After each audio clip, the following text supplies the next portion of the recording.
Ladies and gentlemen, boys and girls, welcome back to another episode of the Football Stooges, the weekly YouTube podcast where we break down football in the stupidest way you can imagine. You want to do a second take of that? Because boy, was that stupid. And boy, was it stupid. That's all, folks. Welcome to Football Stooges. As always, I'm your host, Lob City, when I'm not stuttering. We have the conference championships to break down this week, NFC and AFC. Obviously, we don't break down the Super Bowl just yet because there is a week in between the Super Bowl and the conference championships to get the Pro Bowl in, which is so ass now for many reasons. I think the majority of reasons why it's ass is it's no longer in Hawaii, it's flag football, and above all that...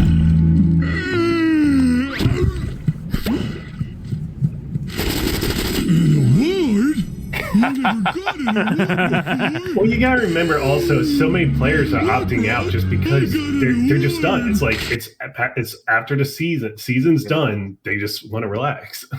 It is. It's crazy. But anyway, what isn't ass is my four compatriots in stoogery. Up first, the one, the only, the soon to have in the near future, the cocktail of death from losing fantasy football. It's Macedon. Yeah, I have to order online for two of the stuff and busy stuff. Like I'm gonna have like Serve Pro to try clean up some water stuff and well, break us down. What were all the drinks? What were the Pink drinks? Whitney from you, 99 pickle liquor from K-Duff. So the ABC store had like pineapple, apple, and like banana, but not the pickle. Understandable. Mama said Malort. Good old Malort, baby. Grilami said Jaeger, which I was kind of surprised about. I thought he was going to pick just something random. And then Muzzy was like, Pours Banquet, but the foam. Only the everything foam. else. Not Just even drain the beer, the rest just the down foam. the drain. The foam. Yeah, just the foam. How Drain the the fuck are you rest gonna down the extract the drain. foam out? I mean, you just pour it really heavy, and then you just take a knife and slide the foam off into the glass. Or I shake it. True. That too, that could work. And they fucking Just explode. spray beer all over yourself. Yeah. I'm gonna go over their sink or something. Yeah, do it by the sink. Yeah. Next up, the one, the only, Mamba. Hello. Did you know? Fun fact that the Seahawks. Every time there is a new Pope election, that the Seahawks ends up in the Super Bowl. I heard about Wait, that. I don't think there was a Super Bowl when Pope Urban II was Well, on. the last three Pope elections, the Seahawks. Yes, made it to the Super Bowl. 35, the 3000 AD, and boom, the Seahawks He made might the know. Oh, 3000 AD hasn't happened yet. Yeah. I mean, this whatever 300 AD, whatever. Sorry, yeah. I mean, our Pope didn't carry us, so I guess the Seahawks. Yeah. Okay, never mind. Let's just continue. Next up, Gorlami. Hey, how's it going? It's going good. I'm depressed. He's going over all It's my going good, dynasty of Gorlami. college football. Yeah. And I next still up, lead the nation in rushing. the one, the only, Darth Duff. Once more, the AFC is ruled by the evil empire. Oops, wrong picture.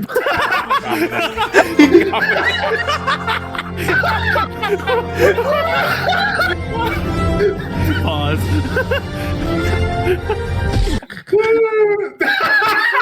Well, I mean, that's probably how it's going to go. Let's be honest here. Let's not Oh kid my ourselves. god, I can't believe I clicked the wrong image. It's just Josh Allen, just like That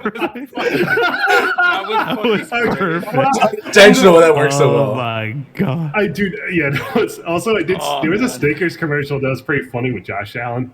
I don't know if you guys seen that one. I'll have to see yeah, it. The Yeah. Nightmare. I was like, I okay, named that you. was actually pretty good, and I think Yeah. Josh I Allen's mean Jason. kinda I named you, not Josh. Yeah. No. The one, it was like he's having a night. The guy was like reading a bedtime story, and then it's like Josh Allen saying like the end of the game we lost or something, and the kid was like, "Dad, eat a Snickers. You're thinking of the game." Before we get At to least Cative it gets news, there's a couple things I want to. Well, one thing I want to talk about specifically for the news before we get into it because there's a video for it. But I could not be more happy right now. The new Superman is Oh yes. Jonah. Fuck! Oh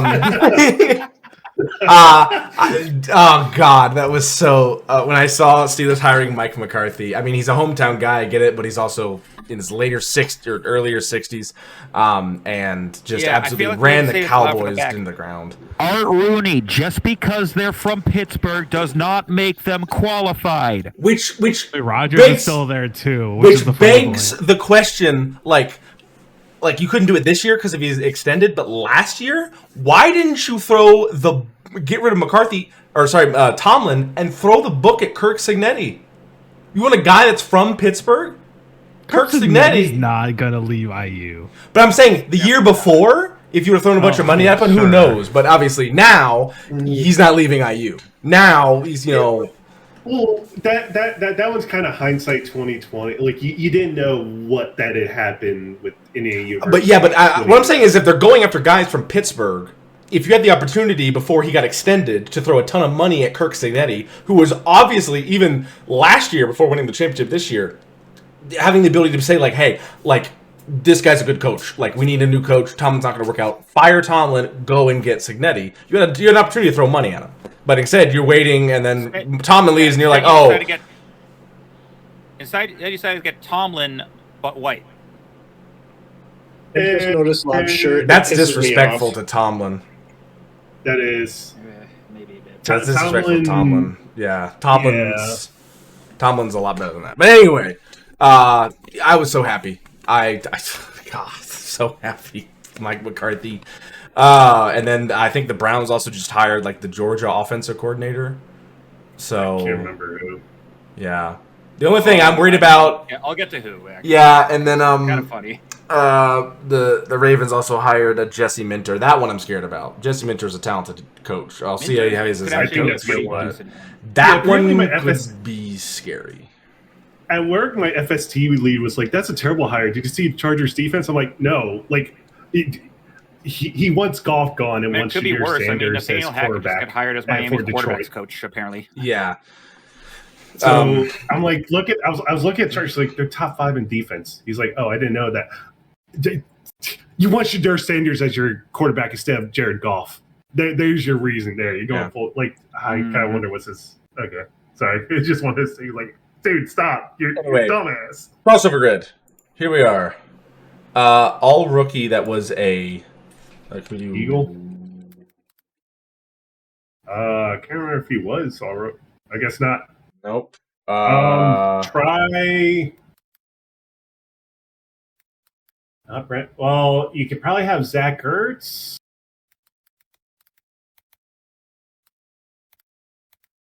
It's the first name. It's right there. Why is it? Oh. I guess not. Hold on. Well, okay, I got one for the Eagles, Texans though. Houston Eagles, Texans, Derek Barnett.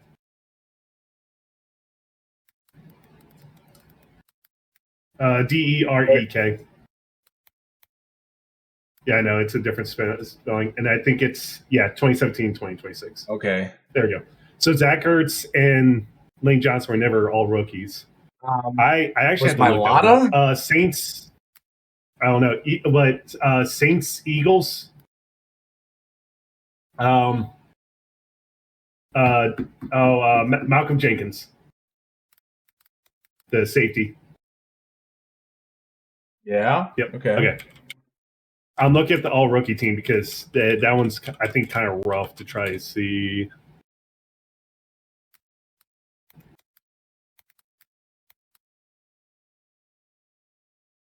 No, not that job. Damn. I got Green Bay and Houston.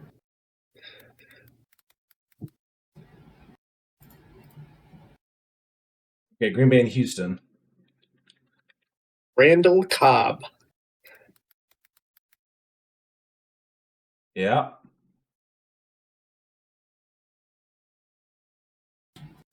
Green Bay and Saints. Shit. Green Bay and Saints. Jimmy Graham? Yep. Yeah.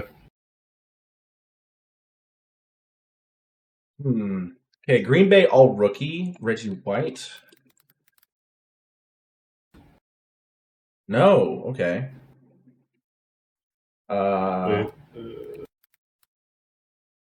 So the all rookie team's kind of rough too. Eddie Lacy. Because I forgot all about that one. Oh, I we forgot could do about this guy.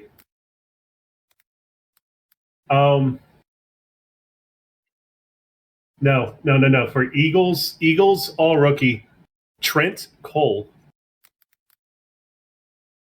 And I forgot all about that. He was defensive line. He was oh, did he call him the Freak? I'm trying to remember his nickname. What Sean was Jackson what was was Peyton saying. Manning's father's name? Archie Manning. No, damn it. I'm trying not to say just like Drew Brees here. Or Reggie Bush. Is Derek Carr ever first team All Pro? Ooh. I pray to God not. Huh. No.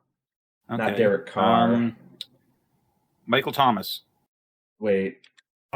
Ooh. You could do Camaro. Oh, Tyrann Mathieu. Yeah, you're right. That's right. Mathie. Yeah, that one. Yeah, but Okay. And then a All first rookie, team all all pro and all rookie. Brock Purdy, really? No. Okay, well. Because he wasn't. I think he was all rookie, but he wasn't first team all pro. What about Garrett Wilson? Wasn't he an all rookie? I mean, he was an offensive rookie of the year. Oh, yeah. OBJ, maybe? Odell. No. Huh. Is it all Reggie? rookie and Okay, now we can try first Reggie Bush, I team? guess. yeah. Oh. Not in the same year. But I don't know. Sauce Gardner? What about Gardner? Probably. Sauce Gardner. Hey. shit. Justin Jefferson was another one there. Randall Cobb is the most popular answer there. C.J. Gardner-Johnson, another one there. Darren Sproles, Saquon Barkley as well. So, there we go. That's the crossover grid. Let's go right into K-Duff News.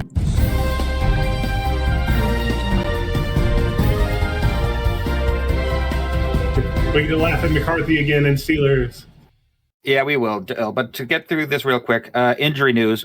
I'm actually not going to do it fully just yet because we still got about a week out from the Super Bowl. So we're going to let the reports come out, like who's going to be in, who's going to be out, who's going to be questionable, who strained something during practice. So we're going to let that build up.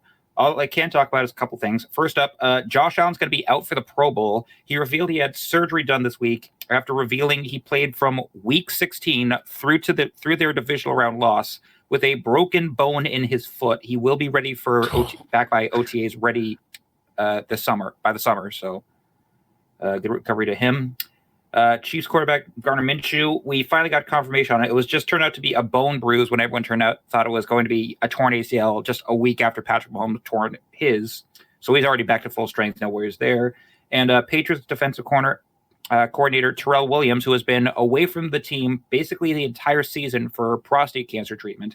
He is going to be traveling with the team for their Super Bowl in Santa Clara. So that's good to hear that he's on the mend and still being part of the team, especially because they only made the championship. On to signings and re-signing stuff. Only thing I've got is a well-deserved one for Chargers defensive tackle Tier Tart. He got a 3-year extension worth $37.5 million with $20 guaranteed. He had a hell of a year. Obviously, Patriots and Seahawks moved on, so the only eliminations are the Broncos and Rams. Also being eliminated is their Broncos. It was offensive coordinator. They have fired Joe Lombardi, the grandson of Vince Lombardi, after their AFC Championship loss and 2 years with the team. Personally, I feel like that might be a bit of an overreaction. I mean, neither team really did anything well on offense. Plus, after the snow, and it's not like it was his fault that nobody could fucking make a field goal. So I don't know. Maybe it's a bit of an overreaction, in my opinion. As for hirings, I actually misspoke about this last week. Grant Udinski, who's the offense coordinator of the Jaguars, not the Panthers, he's actually going to be remaining with the Jags, so he is not going to be hired as a new head coach elsewhere. Commanders, they're hiring Vikings defensive backs coach Durante Jones as their new defensive coordinator. Chargers, they've hired former Western Michigan University defensive coordinator Chris O'Leary as their new defensive coordinator and are officially naming Dolphins former head coach Mike McDaniel as their new offensive coordinator. That's to replace Minter and the guy they fired. I mean, apparently O'Leary has had some experience with Harbaugh at one point. I don't exactly know where, but there's some familiarity there. We move on. The Jets have hired former Dolphins passing game coordinator Brian Duker as their new DC. I feel like passing game coordinators have been getting like a lot more focus for coaching positions recently. Now it's Patullo.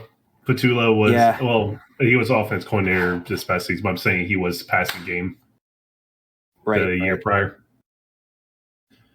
Actually sticking with the Eagles, you got his replacement in former Packers quarterback coach Sean Mannion as your new offensive coordinator.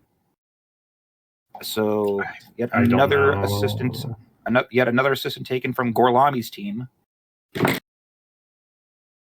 Let's see. So who made the hire? Was it Sirianni or was that Howie Roseman, the one that who got the him? fuck knows, honestly. I know. Yeah. I'm just saying that's the difference. Also, a couple hours ago, it was confirmed that the Falcons have a new GM, actually. They've hired former Bears assistant GM Ian Cunningham. And now we get on to the head coaching positions. So the Bills promoted offensive coordinator Joe Brady as the new head coach, which is interesting because they interviewed Grant Udinski. They also interviewed Phillip Rivers for some reason. Can you imagine if Phillip Rivers went from emergency quarterback for the Colts to the new head coach for the Bills? That would have been fucking crazy. The Titans, to compliment Robert Saleh, they brought in another failed New York coach in Brian Dable as their new offense coordinator. So there's that. The other one, the other one here. So the Browns have hired former Ravens offense coordinator Todd Monken as their new head coach. People are already kind of panning this move as like the AI generated coach of the hiring cycle because he comes to the Ravens after they have just had a year where we were all wondering what the fuck they were doing on offense. And he does actually have some experience with the Browns, being their offensive coordinator under Freddie Kitchens. So I feel like this is going to last very well for the Browns and that Shedeur Sanders will once again be a Pro Bowler next year. And then the one we've already talked about, obviously, the Steelers have hired former Cowboys head coach Mike McCarthy as their new head coach. So you replace the guy who's done absolutely nothing since bringing his team to a Super Bowl appearance in 2011 with another guy who's done absolutely nothing since bringing his team to a Super Bowl appearance in 2011. And is also probably the reason why now Aaron Rodgers is going to announce his retirement tomorrow. To not be under Mike McCarthy again. Anyway, other stuff. A couple Pro Bowl roster moves. Obviously, as we saw when we opened up, Shedeur Sanders has been named a Pro Bowl quarterback. This is to replace Drake May, who was named a Pro Bowler, but is going to opt out because he's going to the Super Bowl. Same reason is going to be for these few things. Texans cornerback Kamari Lassiter is replacing Patriots Christian Gonzalez. Packers cornerback Keyshawn Nixon is going to be replacing Seahawks cornerback Devon Witherspoon. Stupid. They got to get some people into this shit show, all right? Cowboys punt returner Kavontae Turpin is going to be replacing Rashid Shaheed. And Lions quarterback Jared Goff is going to be replacing Sam Darnold. Also, this one isn't. Also, there's been a couple ones like for injury stuff, like Devin Lloyd's replacing T.J. Watts. I think Tyler Ward's going to be replacing Brock Bowers from the Raiders. But for another reason, Chiefs tight end Travis Kelce has withdrawn his name voluntarily. He's going to be replaced by Bills tight end Dalton Kincaid. This is amid heavy speculation that it's because he's going to be announcing his retirement soon. So the fact that he's already withdrawn has already got a bunch of people thinking like, oh God, he's going to do it. He's going to fucking do it. He's just going to live out the rest of his life with Taylor Swift or and shit. And show him like Hallmark movies or some shit. So there's that. Other stuff around the league. So the finalists for the Hall of Fame are announced, and the whole NFL is like ablaze with the fact that Bill Belichick is not going to be a first ballot Hall of Famer. So, I mean, a lot of people are citing it as like, oh, they're finally getting rid of the Patriots bias. It's because of Spygate and Deflategate. Take all of that away. You still got a guy who's won 7 Super Bowls. Has developed one of the best quarter players in league history. Created a 2 different football dynasties with the same team over a 25-year career, and has the second most wins all time behind Papa Bear George Halas. That is at least 3 first ballot Hall of Famer resumes in one guy, and I feel like it's more that like the Hall of Fame is kind of fucked up not making him a first ballot Hall of Famer. It's not just me saying that. It's like guys from around the league, and take these as you will. Tom Brady, Jerry Jones, Patrick Mahomes, they've all said like, dude, Hall of Fame guys, you have fucked up. Like, other than that, just to glaze a little bit of the guys that made the Super Bowl here real quick. So we're just going to run through these real quick. Super Bowl 6. I'm going to get the Patriots out of the way first. Super Bowl 60 is set as the Patriots and Seahawks are going to be facing each other in a rematch of what their last time beating up on the 1-yard line in 2014. This is the 12th Super Bowl the Patriots have appeared in, being the first time back since the 2018 season when they beat the Rams for Brady's 6th ring. Their win over the Broncos in the AFC Championship was their 40th all-time playoff win, tying them for the most in the league with the 49ers. They're also the first team to win every single road game this year, regular and postseason, with a 9-0 record. And at the starting time, Patriots quarterback Drake May will be the second youngest quarterback to ever start at a Super Bowl at 23 years and 162 days old. That's about a month and change shy of the record held by former Dolphins quarterback Dan Marino in Super Bowl 19. And should they win, head coach Mike Vrabel will be the only player/coach in history to win a Super Bowl with the same team.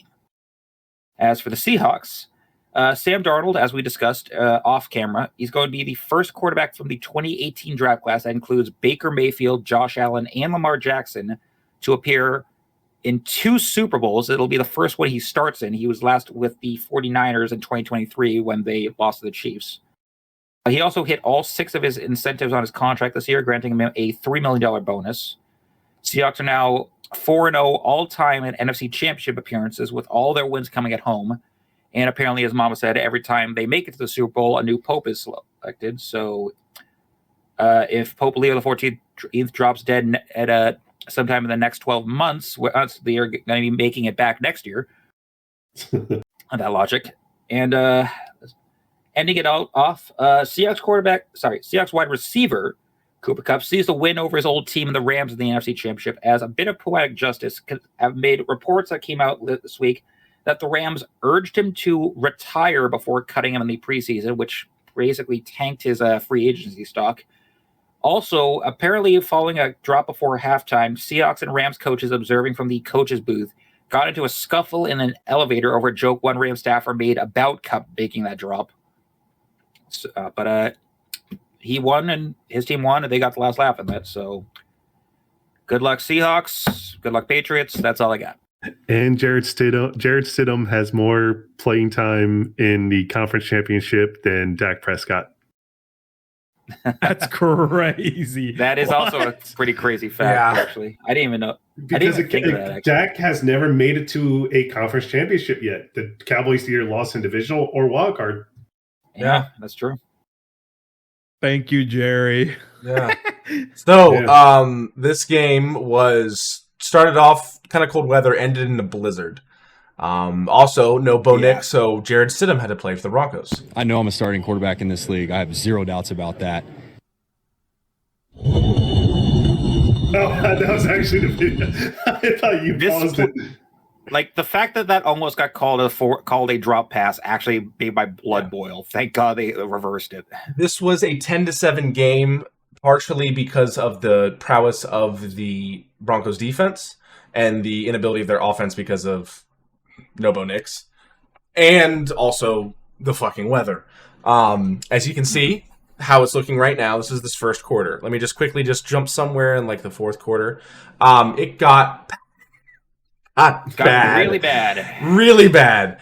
So this was in the midst of I don't know what the name of the winter storm is, but it's a big one. It stretched from like Texas. I think to they call New it York. Winter Storm Fern or something like that. Yeah, something weird.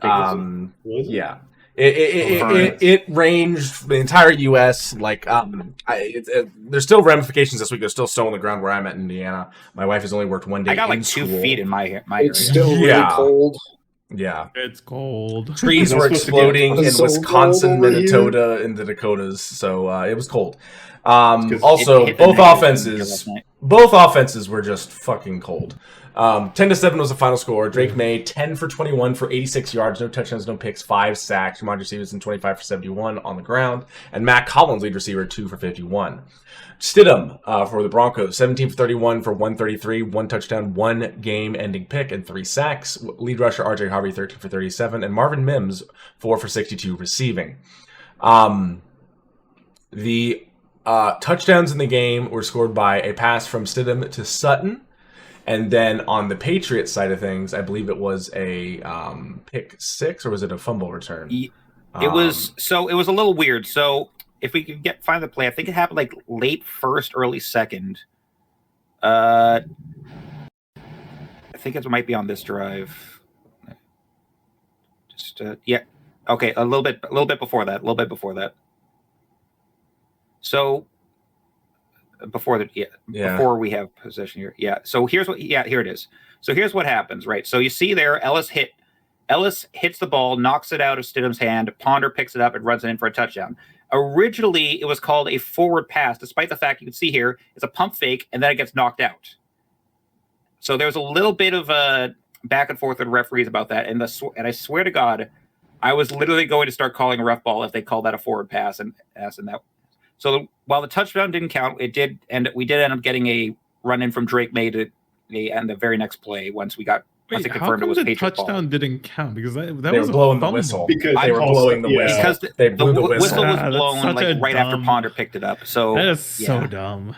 It's rough, but I mean So Drake May scored in the end. He did get the only rushing touchdowns. So the only 2 touchdowns in the game, passing by Stidham, running by Drake May, and then a field goal by the Patriots as well that put them up. But again, I think the biggest thing to talk about in this game on the Patriots side of things is yeah, I know. Offense is bad. Offense is really bad. I don't care about the weather. You had plenty of time before the weather got bad. You had every opportunity. You got the ball in so many good situations. Your defense was playing great, shutting down the Broncos' offense, even if it was already neutered because of Nobo Knicks. And then you come out here, and it's. I mean, even, Kate, if you're even like, that was abysmal. That was fucking atrocious. I know the Broncos' defense. This game was fucking awful, man. On offense, thank God, thank God we won, because I don't have to say I lost to Jared Stidham of all fucking people, but at the same time, fucking funny though. That if we come out that flat, I have no hope for us in the Super Bowl. If we come out that flat in the Super Bowl in the first quarter, I have like no hope for us for the rest of the game there. Josh McDaniels, Mike Vrabel, you got to get these guys' noses like flat against a grindstone. You need to tell Will Campbell to actually live up to his fucking first round potential. You need to have Drake May like have a little bit more. You need to stop with giving the ball to fucking Ramondre Stevenson, who can't seem to do shit with the way you're using him right now. And I did like that, getting Matt Collins back. He's been like a gadget wide receiver that we've been kind of needing, with like Booty, Douglas, and Diggs kind of like jockeying for wide receiver 1 and 2 positions. So I just want to see you guys actually like make this game watchable when you go up against the Seahawks, who we all know who. I'm still rooting for the Patriots. It's believe me, it's but yeah, it's gonna be a fucking blood orgy if the Seahawks basically just obviously we're not breaking down the Super Bowl until next week, but at the same time, like Looking at like every aspect of the ball, offense, defense, D-line, O-line, secondary, running backs, quarterback, besides quarterback, and even then, I don't see an area where the Patriots are better than the Seahawks. No, probably not. The Seahawks kicking, punting, special teams, offense, defense, linemen, running backs, receivers, tight ends, DBs, middle linebackers, outside, like besides quarterback, which is honestly might be a toss up because Sam Darnold could fuck around and win that MVP now. Like on every sense of the word, it seems that the Seahawks are lining up as to be better than the Patriots. So. They just, on paper, yeah, they all already are. The only argument I could probably give is for like punt returner because Marcus Jones has been solid for that at multiple points this year. I don't think you can because the return that they had to start out the game against the 49ers, like Rashid Shaheed, like I'm sorry, bro, but it's like on paper you lose this, which is just rough. We'll agree to disagree on that, but yeah. And then for the Broncos, God, how did you do that?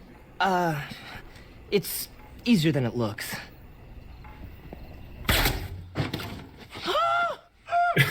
No, I don't think so. Is that Scary Movie 1 or 2? No, that's no, a superhero movie. Oh, Yeah. okay. Yeah. Sorry. I remember that because I saw that in fucking theaters when I was younger. I miss It was movies so like that. bad. Spoof movies. Those were so good. But for the Broncos, a really rough way to end it. I think if Drake May wouldn't have gotten injured, this game could have gone differently. I don't know if it would have. Bo Or sorry, Bo Nix, yeah. Don't scare me like that. Yeah. Who did? Yeah, I said Drake May, didn't I? He's in your head. No. He's in your head. But anyway, I mean, Drake May's wife's already rushing like, who said my husband's injured? Yeah, it was just really rough. The combination of you guys catching fire later and then the weather getting worse later and your offense being the thing that's, hamstringing you at the moment for, obvious reasons. You lose the, starter for your team is just rough, really rough. So, is this... Oh my God, they didn't score. No points were scored from the 5 minutes and 30 seconds on in this game. That's crazy. From the third quarter. Field goal units were like struggling. Thing. Like the first one that Borregales missed was because we tried a 63-yarder in Denver wind alone. In Denver wind alone, like without the storm, that would have been difficult. God, then the snow starts and just nobody could kick anything. Yeah, but wasn't that the end of the half? So it's like, might as well try. Yeah. Well, I think so. Yeah.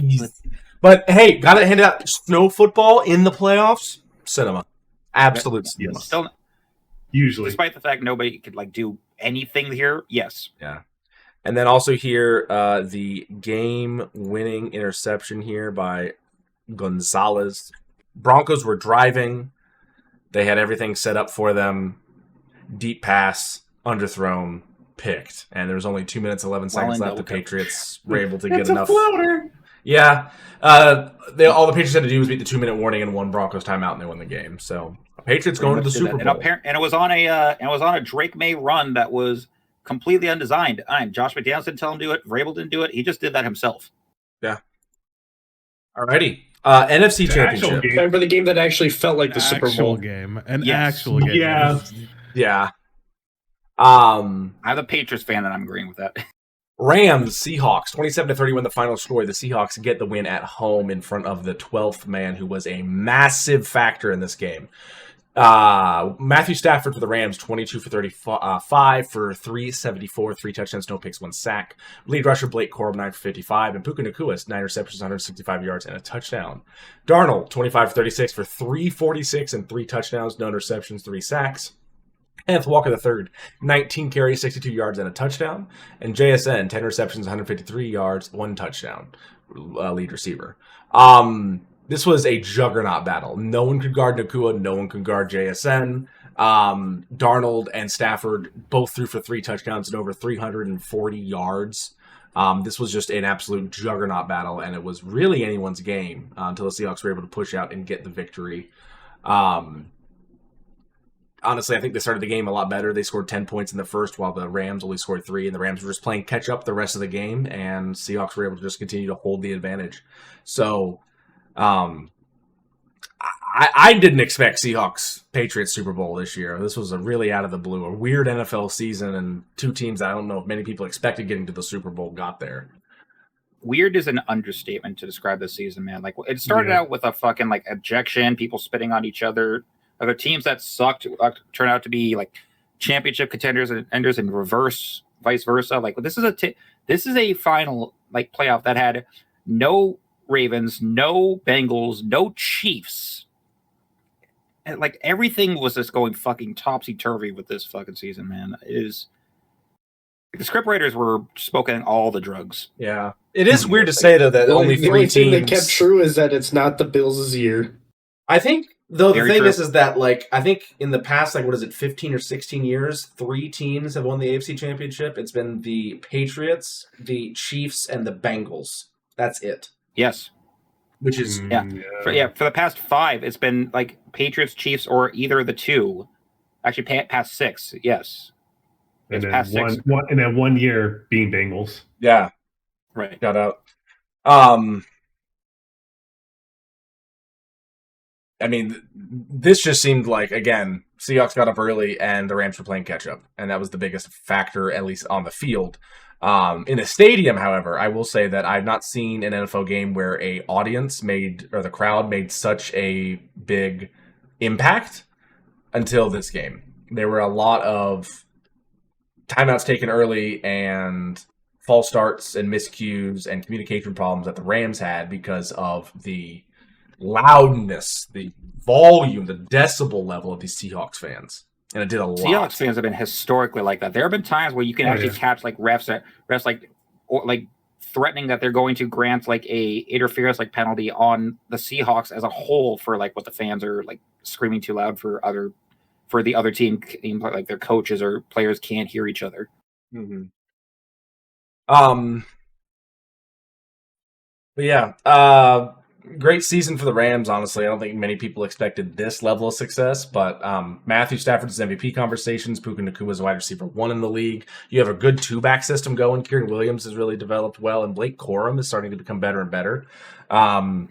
Defense looks D-line needs no amazing. introduction. Yeah, D-line needs no introduction. The secondary is nice. I think the biggest problem is probably the middle linebackers and run stopping. And then you also had Devontae Adams as well, who's honestly taken the wide receiver 2 role in stride and performed very well there. He has the most touchdowns of all the receivers this year. Yeah, I mean, he's a huge target, great hands, great route running. It's just a menace in the red zone. You just met the buzzsaw that was the Seahawks, and their defense has done absolute wonders. Their offense is incredible. That they drafted incredibly well, getting JSN, and then they just got what they needed was a quarterback. And Sam Darnold has proven to be an amazing quarterback and could win the MVP. So this proves one thing: Adam Gase should never coach in any level of football ever again, not even beer league. The fact that he's currently like a high school coach is already too much. Oh God. yeah. I know that because there was a point like back in like the last year of Belichick where we were looking for a guy to replace Matt Patricia and Joe Judge, fuck no. And we were some reason look at Adam Gase and I was like, don't you fucking dare bring that bug-eyed motherfucker here. Yeah. One thing that kind of hurt the Rams this game was one of the punts was muffed, so short field for the Seahawks. Yes. So I think it was like less than 3 minutes in the game, or around 3 minutes. They were down by 4. A lot of people are like saying, "Why did the Rams go for it on 4th down?" I know it's not like they have. It's not like they have like the Lions mentality of trying to go for it on 4th down. Here. Well. I think for that situation was you're damned if you do, damned if you don't, because you're down by 4.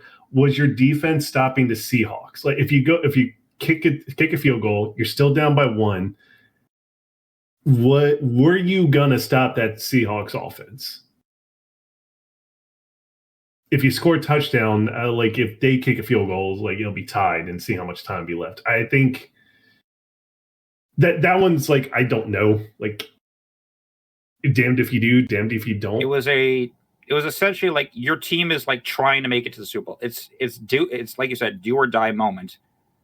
So I feel like it's all just boiled down to something that they try to do to try and keep the game alive, give them some some last bit of hope, and it just didn't work out. And here it goes. Oh, is that the fourth? Okay. Yeah. So you're down 4. There's fourth and 8, 1.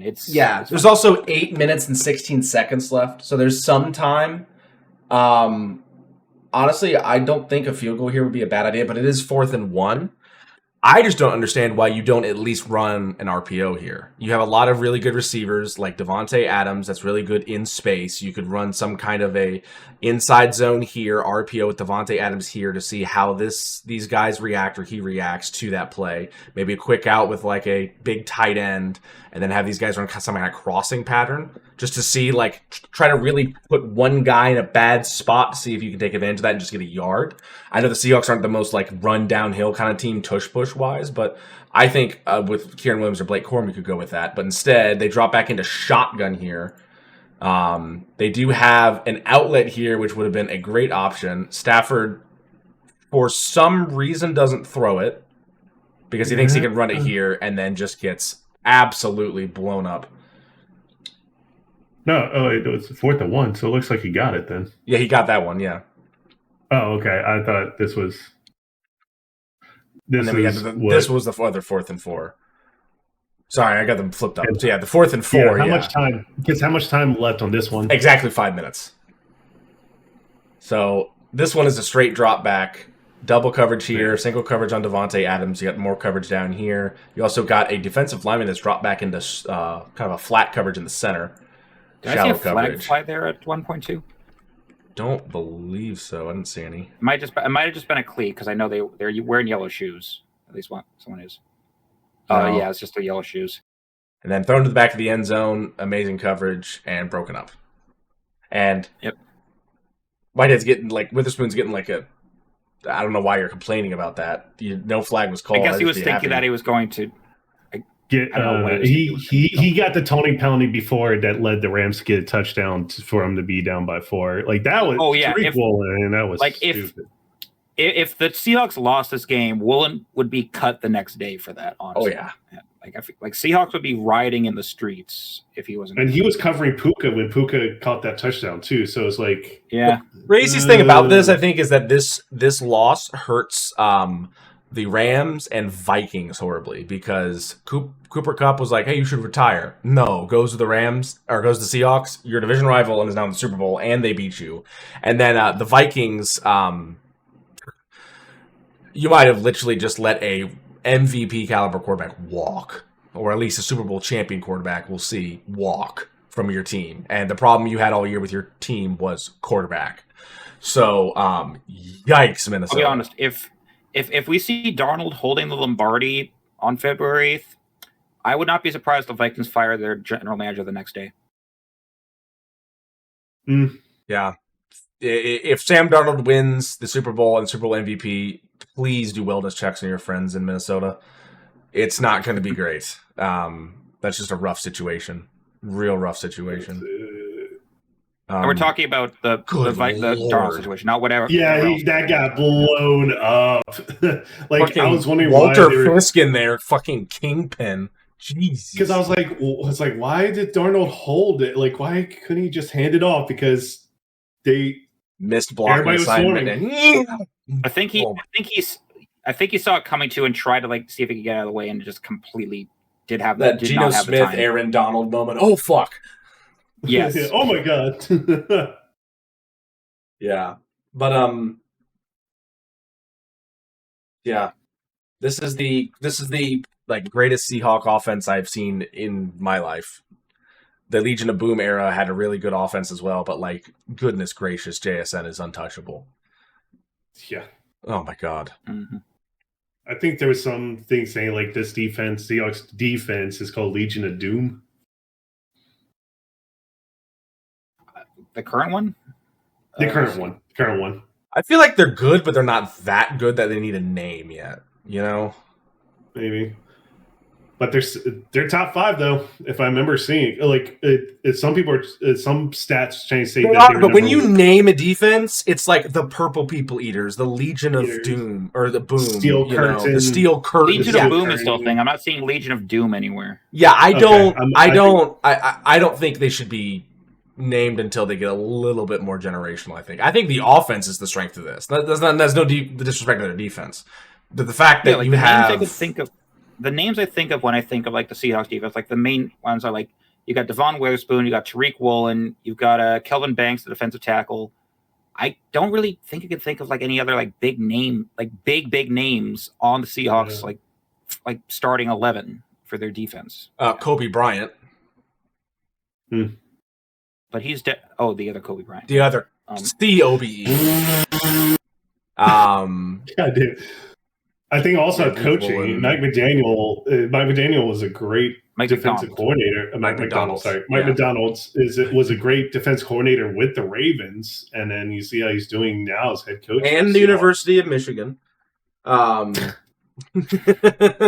Actually, but hey, offensively, the Seahawks. I mean, you have Sam Darnold throwing the football. You usually have the good 2-back system. Charbonnet is sadly out. Kenneth Walker carried the flag amazingly. And then JSN, Cooper Kupp, Jake Bobo, AJ Barner, Rashid Shaheed. Like, you just have options to throw to. I don't think this is the best wide receiver room in the league, but it's up there. When you have, Kupp, who is a consummate professional and a former Triple Crown runner, isn't at the peak of his game, but is still, if he's your wide receiver 2 or slot option, you're in a great position. He's also a tremendous blocker and is a really good guy. JSN, who is just the man this year for receivers. And then Bobo, who is basically a tight end at his height.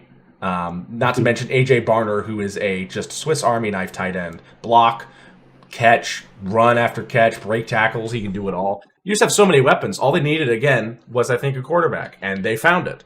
And the one, the only, as Marshawn Lynch would put it, Ginger Cuz, Sam Darnold. So, I will say this. Who all expected Sam Darnold to do this? Like, I guess you could kind of say with Minnesota last year, but then his last two games, like the last game of the season and then the playoffs where it was rough for him. I mean, I'll say it. I think last year I said that he wasn't. I don't think it was his fault last year with the Vikings. No, that was the line. I mean, he just got by this team too. He got fucking destroyed because he was sacked so many times. And he wasn't holding on to the ball too long, I feel like, in most of those sacks. It was just the Vikings defense was eating, or the Rams defense was eating him alive, or eating the Vikings O-line alive.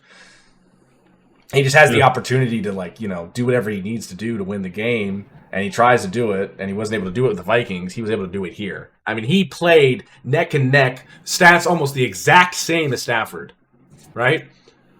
He attempted one more pass, but completed 3 more than Stafford. He only passed for about 20-something less yards, same amount of touchdowns, no picks on either side. He took 3 sacks. Stafford took 1.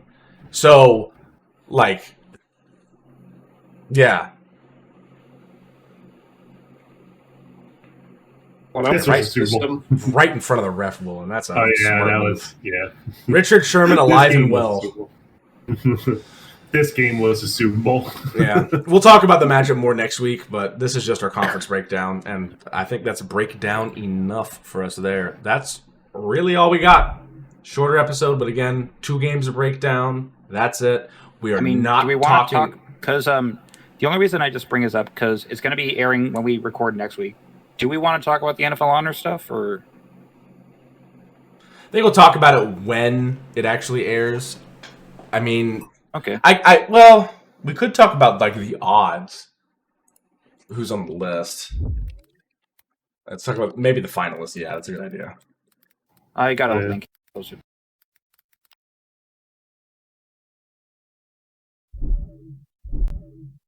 you actually got it.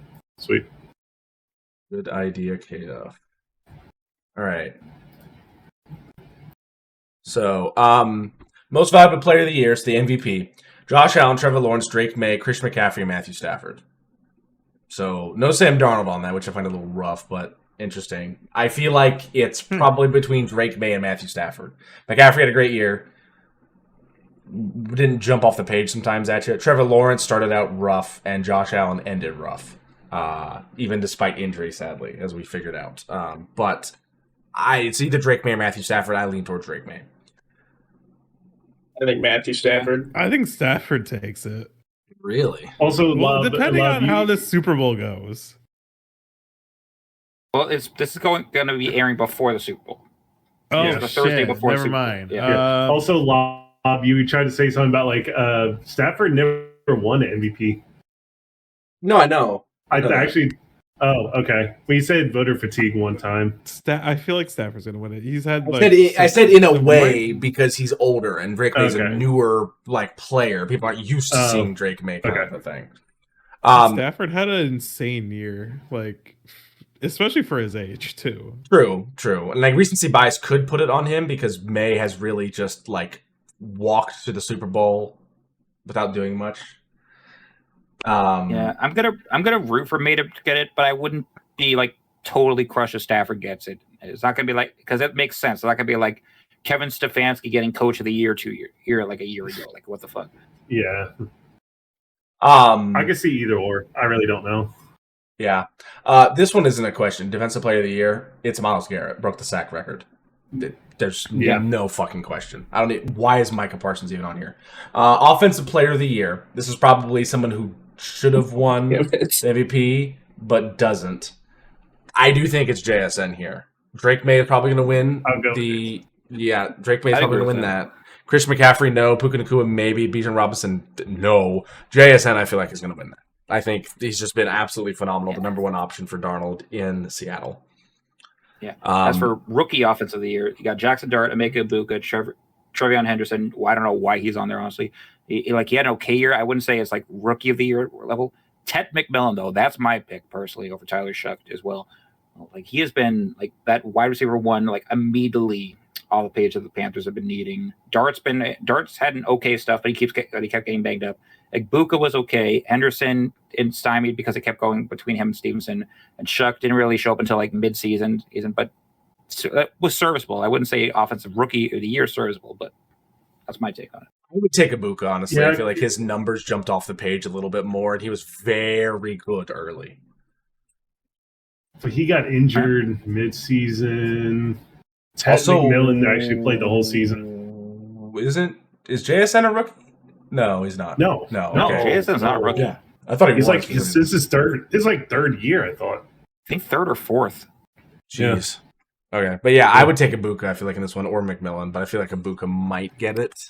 He was really I go with good. I go with McMillan. He's been more like constant the year. Ibuka had that hot start, then injured, then kind of dropped because of the injury. Yeah.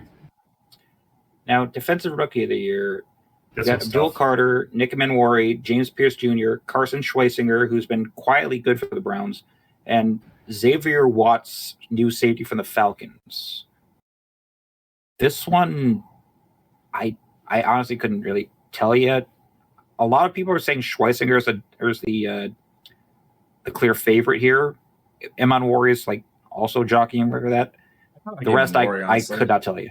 I think he's playing in a better role in a team that's going a little bit further. Like Schlesinger, yeah, he's amazing. He's in the Browns. That defense is horrible. Manwari. Wait, defense? No, that defense was good. It's the No. offense. It's the reason why the Miles Browns Garrett are was trying really to hold good. The Browns' defense was not that good. They were okay. It wasn't perfect, but it was good. Didn't Brown's defense beat the Bengals offense without scoring? Fucking beat the Bengals. What's your fucking points?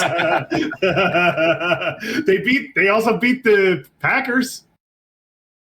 Yeah, a lot of teams beat the Packers We're all as just well. dead inside. Oh It's like you're saying, you know. Yeah. Why am I taking flack here? I don't know. Oh my God, the Patriots beat the Jets. Look, that's the same argument. Well, I mean, people all made that argument so many times with Brady because of that dick riding, but like you're talking about, like, so and so was with the lot lizard. Everyone was with the lot lizard. You idiots! Anyone can beat the Bengals. So I feel like it's a Manwari because it's Seahawks. I feel like he's playing a big role on a defense that's also just like very good. Comeback player of the year. I feel like this is usually kind of injury based. We had the worst injury. I feel like Hutchinson had the worst injury and then played a very good year with the Lions. So Yep. That could work. I feel like that's my best pick Well, there. Christian McCaffrey was injured last year. Yeah. Did he miss as much time as Hutchinson? I don't think he did. I don't think. No, he missed a lot of it because we all thought because they kept saying like, "Oh, he's gonna be ready for week 1," and then he wasn't ready until like what, week 12? It was like a I thought it was later than that. He was later than that because Keenum drafted him in fantasy. Fucking remind me. I'm sorry. So, Coach of the Year: Liam Cohen of the Jaguars, Ben Johnson of the Bears, Mike McDonald of the Seahawks, Shanahan of the Niners, and Vrabel of the Patriots. So I'm going to take out Shanahan here. This is a tough one because McDonald's did a great job. Coaches that basically Give me turn around Ben. their teams. Give me Ben Johnson, the legend. I think it's so close because I can see it going to McDonald, but I feel like his team wasn't as bad last year. The Bears, Jaguars, and Patriots, especially the Bears and Patriots last year, sucked. And turning those teams around is a really good way to win Coach of the Year. So I feel like it's going to go to Ben Johnson just because he went from a coordinator to head coach. Vrabel's been a head coach before. I feel like Ben Johnson could take this. Personally, I could go with Ben Johnson, but I think whoever's doing the voting will go with McDonald because number 1 seed. Yeah. Vrabel just because of the turnaround the Patriots had from being mediocre for the past 5 years and change. AP Coach of the Year. Assistant coach. Assistant Coach of the Year. So give it to Josh McDaniels. Yeah, give it to Patullo. Let's give it to Patullo, everybody. Why is Brian Flores on here? His Minnesota Vikings DC was good. I guess. Yeah. I guess. Oh yeah. I forgot the Vikings defense was actually decent. Yeah, please Joseph, not Josh I also McDaniels. get because the Broncos defense was okay. Fangio, I mean, come on, that's the only reason why the Eagles won. Yeah, Fangio was doing some stuff. How do we beat the fucking Lions? Like, stop being Jared Goff. Megan, let's score less than 10 points. Beat the fucking Packer. Like, it was because of Fangio, not because of Patullo. I kind of like Kubiak on this for the Seahawks offense. I'm lagging. Kubiak. I'd say it's between Kubiak or Fangio. Honestly, it could go either way with these guys. True. Very true. Yeah. Kubiak's getting head coaching positions because the Raiders and Cardinals still haven't hired anybody yet. That's true. And then I don't think that man of the year that could be anybody because there's 32 guys that could win it, and we're not going to know who it is until the night of. Yeah, and there's also no word on the finalists just yet, except for the fact that Belichick's out for Hall of Fame. Yeah. Wait, where's the offensive lineman of the year? Oh fuck yeah, Guardian of the Year. Was that supposed to be a thing? Yes. Is that kind of like a little separate or something? Oh, it's like a new thing. Like it's literally a new thing. Yeah. Andrew Whitworth, Deion Dawkins, they both here. Oh, Protector of the Year. Here. Let's see. As of early 2026, he is recognized. Wait. Did the award launch in 2025? Are they not putting it on the award thing? Because maybe not. Maybe it's a separate award. Okay, here I got it. Finalists are Garrett Bowles of the Broncos, Quinn Miners of the Broncos, Joe Thuney of the Bears, Creed Humphrey of the Chiefs, and Aaron Brewer of the Dolphins. Honestly, Thuney. Like, the Broncos were very good. I'll give it to Thuney. Thuney goes over to the Bears. He's already played multiple positions this year. The Bears' sacks level goes from horrendous last year to a lot better this year. I like Thuney for that one. Oh, I love Thuney from just his time with the Patriots. I would give that to him in a heartbeat from what he's been doing with the Bears. Yeah. He is a first ballot Hall of Famer, unlike some other Patriots. Anyway. Yeah.